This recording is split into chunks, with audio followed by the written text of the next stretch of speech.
আসসালামু আলাইকুম। আশা করি নিশ্চয়ই সবাই ভালো আছেন। তো ভিডিওটি শুরু করার আগে আপনাদের কাছে ছোট্ট একটি অনুরোধ, আপনি যদি প্রতিদিনের মহার্ঘ ভাতার সঠিক তথ্য পেতে চান তাহলে আমাদের এই চ্যানেলটিকে সাবস্ক্রাইব করে রাখবেন।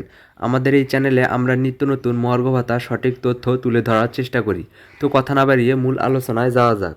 প্রস্তুতি সভায় দাবি আদায়ের ঐক্য পরিষদের মহাসচিব সালজার রহমান বলেন, আগামী 15 তারিখের মধ্যে যদি তাদের দাবি মানা না হয় সেক্ষেত্রে আমাদের 16 তারিখ থেকে 22 তারিখ পর্যন্ত প্রত্যেকটি অফিসে অফিসে দাবি সম্বলিত ব্যানার লিফলেট বিতরণ করা এবং প্রত্যেকটা কর্মকর্তা কর্মচারীদের কাছে আমাদের পৌঁছানো আমাদের দাবির সপক্ষে। এরপরও যদি আমাদের দাবি মানা না হয় তাহলে 23 থেকে 28 তারিখ পর্যন্ত প্রত্যেকটি জেলা প্রশাসক, বিভাগীয় কমিশনার, প্রত্যেকটি অফিস প্রধানের কাছে আমাদের দাবির স্মারকলিপি প্রদান করব।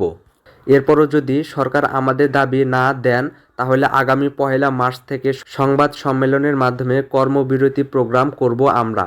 সেজন্য মাননীয় প্রধান উপদেষ্টা মহোদয়ের প্রতি আমাদের আবেদন থাকবে, আমাদের দাবি মেনে নিন। আমরা কর্মচারী, আমাদের নুন আনতে পান্তা ফুরায়। দীর্ঘ 2015 সালে যে পে স্কেল দেওয়া হয়েছিল সেটি ছিল শুভঙ্করের ফাঁকি। ওই আমলাদের দেওয়া হয়েছে 86,000 টাকা আর কর্মচারীদের দেওয়া হয়েছে 8,250 টাকা। এটা কোনো স্বাধীন দেশ হতে পারে না, এটা কোনো সভ্য দেশের হতে পারে না।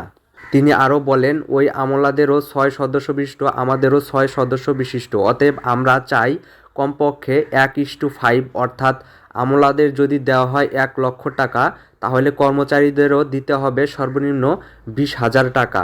কারণ আমাদের ছেলেরাও ইউনিভার্সিটিতে পড়ে, ব্যারিস্টার হয়, জজ হয় এবং ওই আমলাদের ছেলেও লেখাপড়া করে ব্যারিস্টার, জজ হয়। এমনকি আমরা যে বাজারে বাজার করি ওই আমলারাও সেই বাজারে বাজার করেন। অতএব বৈষম্য দূর করতে হবে। তিনি আরও বলেন, আমি প্রধান উপদেষ্টা মহোদয়কে বলতে চাই যে বৈষম্যের কারণে আজকে দেশ স্বাধীন হয়েছে, সেই বৈষম্য আমরা দেখতে চাই না। সেই বৈষম্যর আমরা কবর রচনা করতে চাই। আমাদেরকে খুব দ্রুত সময়ের মধ্যে বৈষম্য দূর করতে হবে।